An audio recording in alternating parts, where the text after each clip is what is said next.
বড় এই সরকারকেও আমরা দেখেছি শ্রমিকের বুকে গুলি চালিয়েছিল।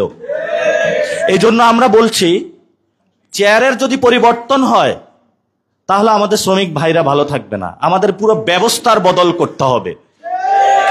কারণ আগে যারা আওয়ামী লীগ শাসনামল, বিএনপির শাসনামল এবং বর্তমান সরকারের রয়েছে, চেয়ারের অদল বদল হয়েছে কিন্তু ফাইলগুলোর কোনো অদল বদল হয় নাই, শ্রমিকের কোনো মজুরি বাড়ে নাই।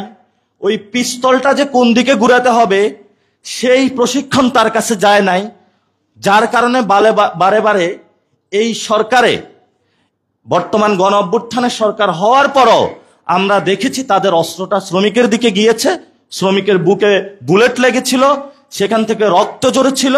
সেই রক্তের উপরে দাঁড়িয়ে সেখানে আমরা দেখেছি আবার নতুন করে সে আবার যে পূর্বের অবস্থা সেটাতে ফেরত যাওয়ার বর্তমানে একটি দল চেষ্টা করছে। এজন্য আমরা বলি, শ্রমিক আন্দোলনের সংস্কার প্রক্রিয়া কাজ করতে হবে। আমরা দেখেছি সংবিধান বিষয়ে সবাই যত সচেতন, পুলিশ নিয়ে সংস্কার নিয়ে যত সচেতন, শ্রমিক আন্দোলনের সংস্কার নিয়ে এই পর্যন্ত বড় কোনো একটি দল থেকে, বড় কোনো জায়গা থেকে শ্রমিকদের পক্ষ থেকে আওয়াজ ওঠে নাই। আপনারা গণ অভ্যুত্থানে দেখবেন অংশগ্রহণকারী যারা শহীদ হয়েছে তাদের বড় একটি অংশ হলো শ্রমিক। শ্রমিকদের রক্তের উপরে দাঁড়িয়ে যখন রাষ্ট্রীয় চেয়ারে কে বসে, তার দায়িত্বের জায়গা হলো প্রথমেই তাকে শ্রমিকদেরকে রক্ষা করা।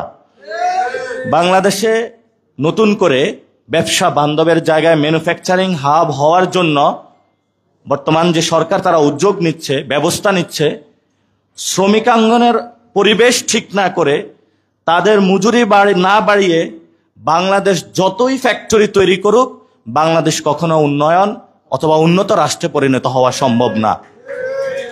এজন্য আমরা শ্রমিক অঙ্গনে যখন গিয়েছিলাম, একই ঘরে 2 থেকে 3টা ফ্যামিলি থাকে। বাচ্চা অসুস্থ হলে তাকে হসপিটালে নেওয়ার টাকা থাকে না। একজন শ্রমিক আমাকে বলেছিল, তিনি একজন মা ছিলেন, তো উনি ওনার